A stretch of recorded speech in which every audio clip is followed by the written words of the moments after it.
Can't see your face. Your head, take it off. I've already made it.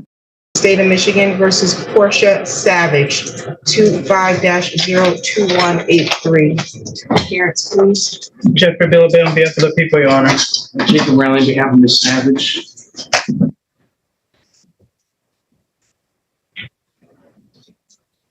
He's entering the courtroom now.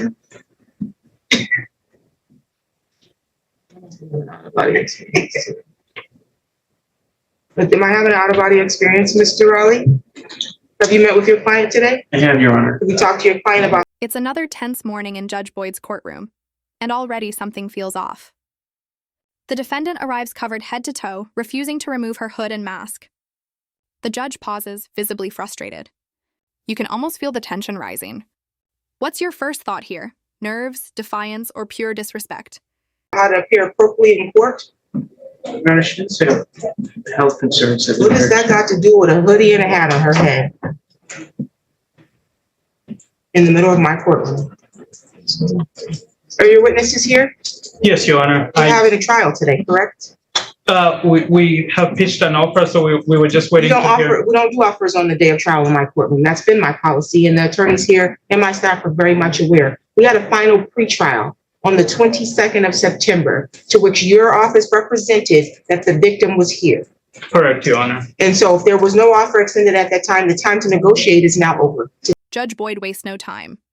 His voice sharpens as he reminds everyone, there are rules in this courtroom.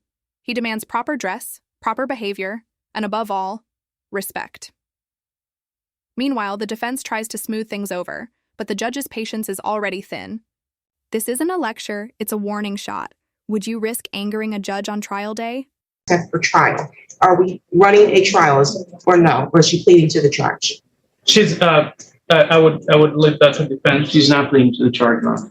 Okay. You can call on the jury. Thank you, Your Honor. I don't have jury instructions. They were supposed to be to us by Friday, 3 p.m. That is correct, Your Honor. I couldn't reach the victim. I tried to contact her on Friday. She did not pick up the phone. I left a message. So we showed up today thinking she wasn't going to be able to show up simply because I couldn't consult her or give her any offers prior to this date, Your Honor. You had a final pretrial. You Correct. said that the victim appeared. Yes, at the final pretrial, the victim did appear, Your Honor. Well, what does that got to do with my jury instructions that were supposed to be to me by Friday? I apologize, Your Honor. Where's your jury instructions, Mr. Raleigh? I have them prepared. I can forward them to the court, Your Honor. I need them within the next 20 minutes. Yes, Your Honor. And I don't know when you're going to do it because we're running the rest of this docket right now. Yes, Your Honor. Your client can go figure out how she can be appropriately. The defense mentions a last-minute offer, but Judge Boyd cuts them off cold. We don't do offers on the day of trial. Every word hits like a gavel. The courtroom grows quiet. This moment sets the tone. No excuses, no delays, no games. He's not just enforcing rules, he's enforcing order. Now, you can't dress like that in court. Ma'am. I'm sorry? I can't even identify who this person is. Her entire face is covered, Mr. Raleigh. Yes, Your Honor. Take your hood and hat off so I can identify you. And whatever's on your head, take it off. I've already made it. You have one choice: to do what I say, or you be held in contempt.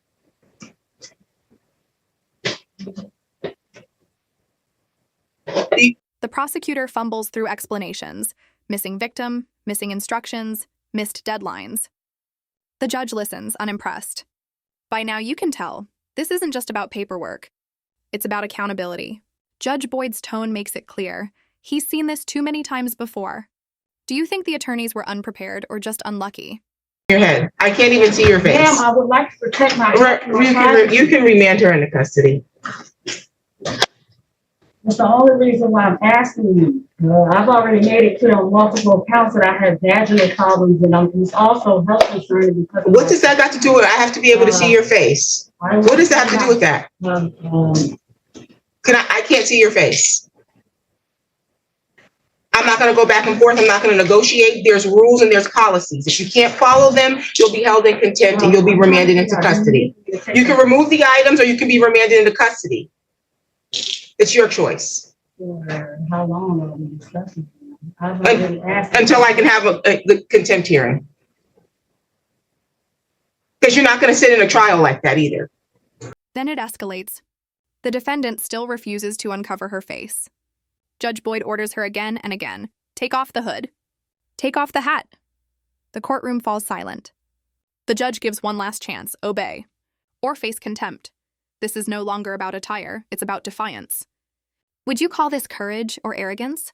I want to take my mask off in front of other people. Take your hat, whatever's on your head needs to come off. You don't wear do-rags in court. Take it off your head now.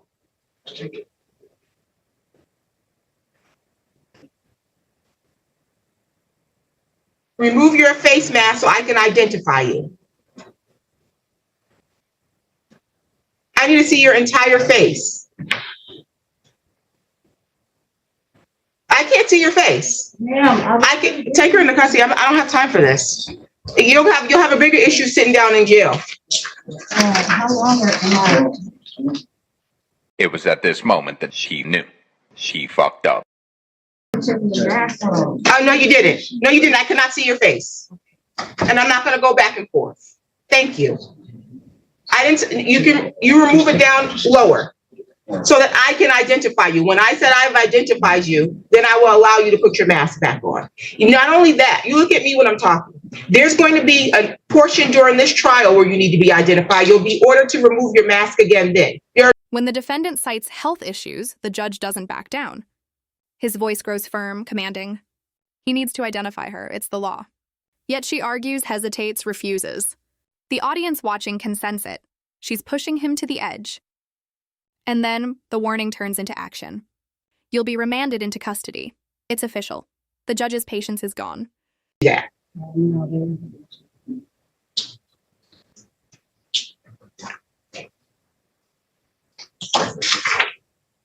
You can have a seat out there and wait until it's time for us to call you in for jury selection. Mr. Raleigh, you need to talk to your client because my patience is very short already with her. Yes, ma'am. You understand?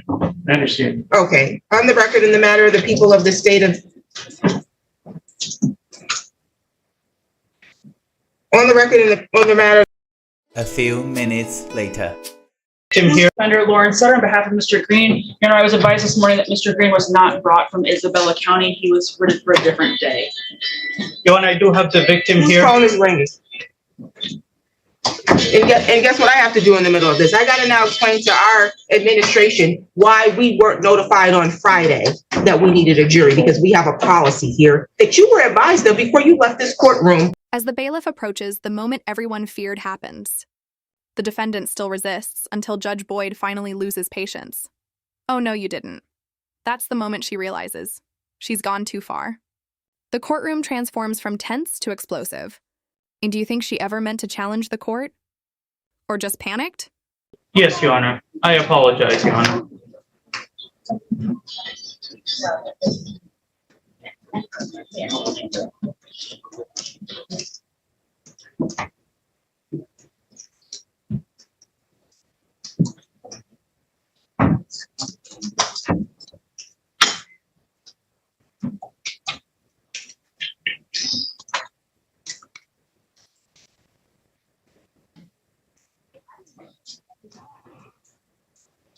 Ms. Sutter, where's your client? Here, he's in Isabella County. My understanding is he was written for a different court date on November 17th and not this one. I'm acknowledging from the state that the complaining witness appears to have appeared in this case. I'd be asking for the final pretrial to be reset to coincide for that November 7th. Judge Boyd reasserts control. His words are sharp but clear. Rules exist for a reason. He allows her to mask again only after identification.